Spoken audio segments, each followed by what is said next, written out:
नमस्कार, मैं शैलेंद्र वाजपेयी आप सबका फिर से एक बार स्वागत करता हूं अपने इस यूट्यूब चैनल पे। अभी मैं लाइव हूँ लीचेस पे और कुछ पोजीशन सॉल्व करते हैं ताकि आपको उससे कुछ सीखने को मिले। तो मैं यहाँ पे आता हूँ पजल्स में और ये पोजीशन हमारे सामने आने वाली है और ये पोजीशन स्टार्ट हो गई है। चलिए अब आप फोकस करिए कि हाँ आपको बोर्ड पे क्या डिसाइड करना है, आपको क्या दिख रहा है। सिंपल मैं अगर बात करूँ तो पॉन इंटू नाइट आपको दिख रहा है, ठीक। पॉन इंटू नाइट क्लियर है। साथ में जब आप नाइट टेक करोगे तो अपोनेंट का थ्रेट आपको समझना होगा कि जब आप नाइट को टेक करेंगे तो अपोनेंट क्या चलेगा।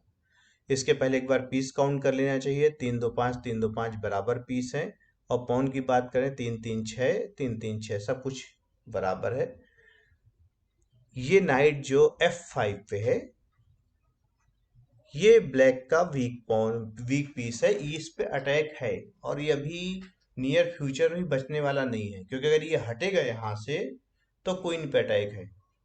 तो अब हमको ये समझना है कि हम इस नाइट को डायरेक्ट टेक करें या फिर कुछ देर बाद टेक करें। अब बात कर लेते हैं, अगर डायरेक्ट टेक करते हैं तो क्या होगा। डायरेक्ट टेक करने पे पॉन ने नाइट को टेक कर दिया है तो पॉन तो वापस लेगा नहीं अपोनेंट, क्योंकि नाइट के बदले में पॉन मिलेगा। हाँ अपोनेंट ये कर सकता है कि जो C1 पे बिशप है, मैं बात कर रहा हूँ इस बिशप की C1 पे, तो ये जो C1 पे बिशप है इस पे अटैक करने की कोशिश कर सकता है। आपको दिख रहा होगा दो अटैक ऑलरेडी हैं, एक रुक जो C7 पे है, दूसरा रुक C8 पे है और इस पे दो सपोर्ट भी हैं, क्वीन जो D2 पे है और रुक जो F1 पे, दोनों सपोर्ट दे रहे हैं। तो जब पॉन इंटू नाइट होगा इस बिशप पे दो अटैक और दो सपोर्ट, तो यहाँ कुछ गेन नहीं होगा। हाँ ये कर सकता है अपोनेंट कि पहले रुक को C2 चल दे। C2 से क्या होगा, C2 से अब क्वीन को डिसाइड करना होगा कि मुझे कहाँ जाना है। अगर E1 या D1 पे जाएगा तो बिशप टेक हो जाएगा। दूसरा ऑप्शन होगा कि रुक C2 आने के बाद क्वीन जाए E3। E3 के बाद क्या होगा, E3 के बाद दूसरा रुख आ सकता है फिर C3। कौन सा रुख, जो C8 पे है। अब जब वो C3 आएगा तो आपको क्वीन को फिर से हटाना पड़ेगा और जब क्वीन को फिर से हटाएंगे तो आपका रुक टेक हो जाएगा, सॉरी आपका बिशप टेक हो जाएगा जो C1 पे है, ठीक। तो वेरिएशन क्या आपने कैलकुलेट किया कि पॉन इंटू नाइट, रुक C2, क्वीन E3, रुक C8 वाला C3, क्वीन F2, रुक इंटू C1, ठीक है। आपको नाइट मिला है, अपोनेंट को बिशप मिल चुका है, पीस इक्वल हो चुके हैं, मूव वाइट की है। अब जो वाइट का पॉन F5 पे है उसके पास जगह है F5 से E6 जाने के लिए या फिर G6 जाने के लिए। हम दोनों कैलकुलेट कर सकते हैं। पहले कैलकुलेट करते हैं E6। E6 जब करेंगे तो रुख जो F4 पे है वो डायरेक्ट अटैक लाएगा क्वीन पे, तो क्वीन को हटना पड़ेगा। क्वीन दो तरह से हट सकता है, या तो इमीडिएट हट जाए या रुख जो C1 पे आ चुका है ब्लैक का वो टेक कर दे F1 को, ठीक है। अगर आपको विजुलाइज करने में प्रॉब्लम आ रही है तो स्लोली स्लोली ध्यान से बात को सुनिए और चाहे तो आप बोर्ड लगा के मूव करते जाइए, क्योंकि इस तरह की पोजीशन सॉल्व करने का मतलब ही है कि आपकी विजुलाइजेशन पावर, आपकी कैलकुलेशन स्किल डेवलप हो।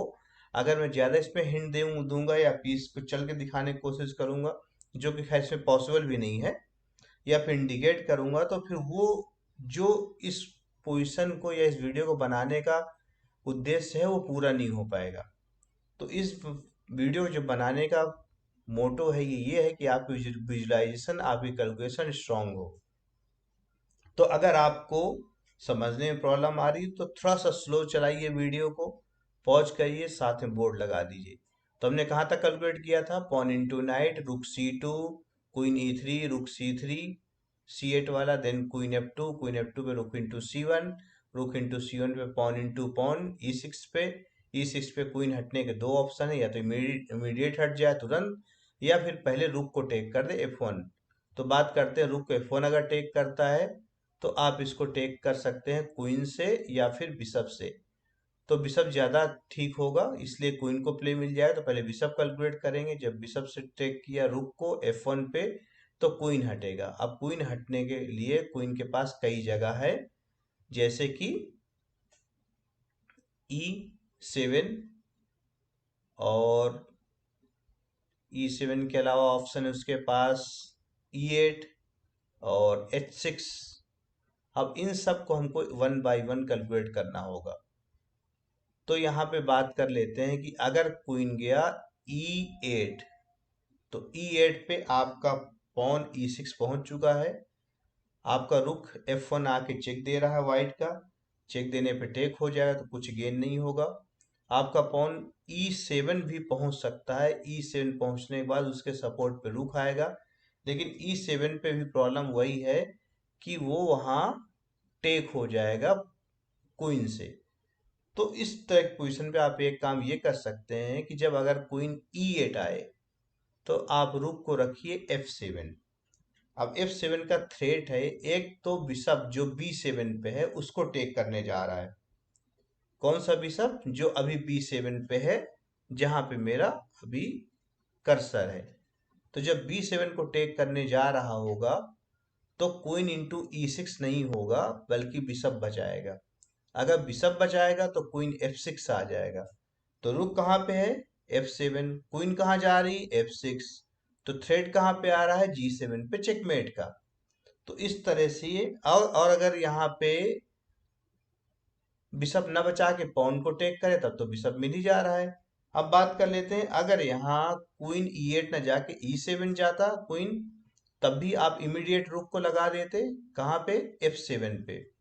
F7 रुक लगाने के बाद उसका क्वीन पे अटैक है। क्वीन अगर हटता है वहां से मूव करता है तो फिर बिशप टेक हो जाएगा। अगर E3 वगैरह पुश करता है कुछ, तो आप सिंपल क्वीन को E1 आ जाइए, वो भी अच्छा ऑप्शन है। और भी कई तरीके हैं विन करने के। तो क्वीन E8 काम नहीं करेगा, क्वीन E7 काम नहीं करेगा। एक ऑप्शन हो सकता है queen D8।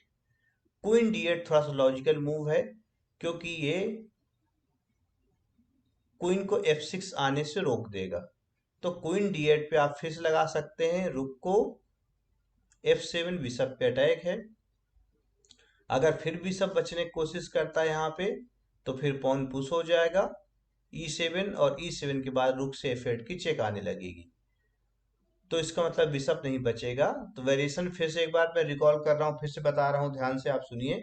Pawn into night, रुक C2, रुक C2 पे क्वीन E3, क्वीन E3 से रुक C8 वाला C3, उसके बाद क्वीन F2, क्वीन F2 के बाद रुक इंटू C1, रुक इंटू C1 के बाद रुक इंटू C1, देन सॉरी, रुक इंटू C1 के बाद रुक इंटू C1 नहीं करेंगे क्योंकि चेक पड़ जाएगी, आपका टाइम लॉस हो जाएगा। तो पॉन इंटू नाइट के बाद जब रुक C2 आएगा, क्वीन E3 जाएगा, रुक C3 आएगा, क्वीन F2 जाएंगे। क्वीन F2 के बाद जब रुक इंटू बिशप होगा C1 पे, तब हम पॉन इंटू पॉन करेंगे E6 पे। E6 पे हमने देखा था क्वीन D8, क्वीन D8 पे रुक आया F7, रुक आया F7। अब बिशप बचाता है तो E7 पुश हो रहा होगा, तो उसको रोकने के लिए रुक वापस जाएगा C7। अब जब रुक C7 जाएगा तो आपको सोचना है कि अब क्या करना है। तो रुक C7 पे आप E7 पॉन को फिर से आगे बढ़ा के आगे बढ़ा के क्वीन पर अटैक दे सकते हैं। आपको समझ में आ रहा होगा। अब E7 जब आपने बढ़ाया तो उस पे दो अटैक हैं, एक रुक जो C7 पे है, दूसरा क्वीन जो D8 पे है। लेकिन सपोर्ट उस पे केवल रुक F7 से आ रहा है, तो उस पॉन को टेक कर लेगा अपोनेंट रुक से। अब आप रुक से रुक टेक करेंगे तो क्वीन से टेक कर लेगा, कोई फायदा नहीं होगा।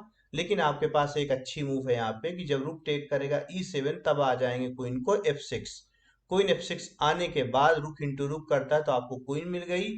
और रुक पे दो अटैक है, रुक बचा नहीं सकता, अगर बचाता भी है तो क्वीन G7 करके चेकमेट भी हो रही है। तो उम्मीद करते हैं आपको ये पोजीशन समझ में आ गई होगी, और इसमें और कोई वेरिएशन नहीं बची है। पॉन इंटू E6 के बाद क्वीन H6 से एक वेरिएशन है, क्वीन G7 है, लेकिन सब में पॉन पुश हो जाएगा या फिर रुक आ जाएगा, और प्रॉब्लम अपोनेंट को बनी हुई है। तो यहाँ पे चल देते हैं, मैंने मूव कर दिया। अच्छा, अपोनेंट ने वो चला ही नहीं, अपोनेंट ने सिंपल पॉन इंटू पॉन कर दिया। जो वेरिएशन हमने कैलकुलेट किया था वो अपोनेंट ने मूव नहीं किया। अब आपको फिर यहाँ डिसाइड करना है कि अब क्या। तो यहाँ आप देखेंगे एक पीस तो आराम से हमको मिल चुका है।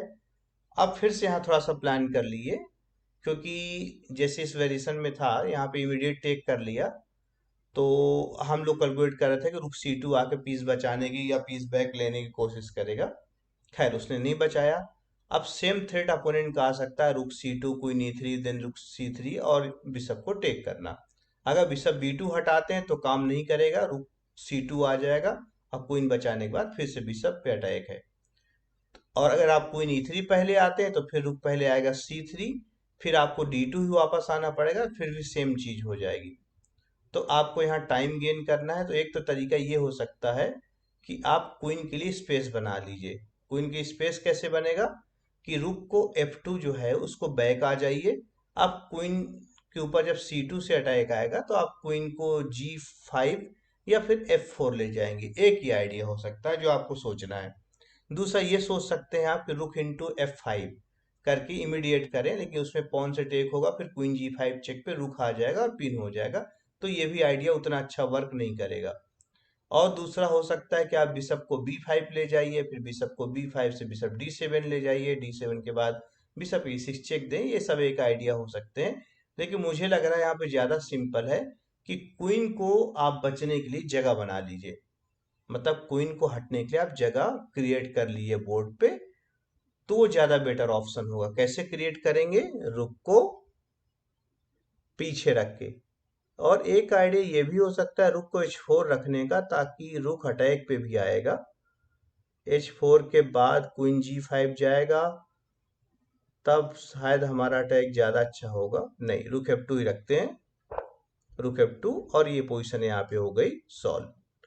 उम्मीद करते हैं ये पोजीशन और इसको सॉल्व करने का तरीका आपको समझ में आया होगा, आपने इससे कुछ सीखा होगा। चलिए इस वीडियो को यहीं पे ओवर करते हैं। वीडियो को लाइक करिए, चैनल को सब्सक्राइब करते हैं। मिलते हैं एक नए वीडियो में किसी नए टॉपिक के साथ। इस वीडियो को देखने के लिए आपका बहुत बहुत धन्यवाद।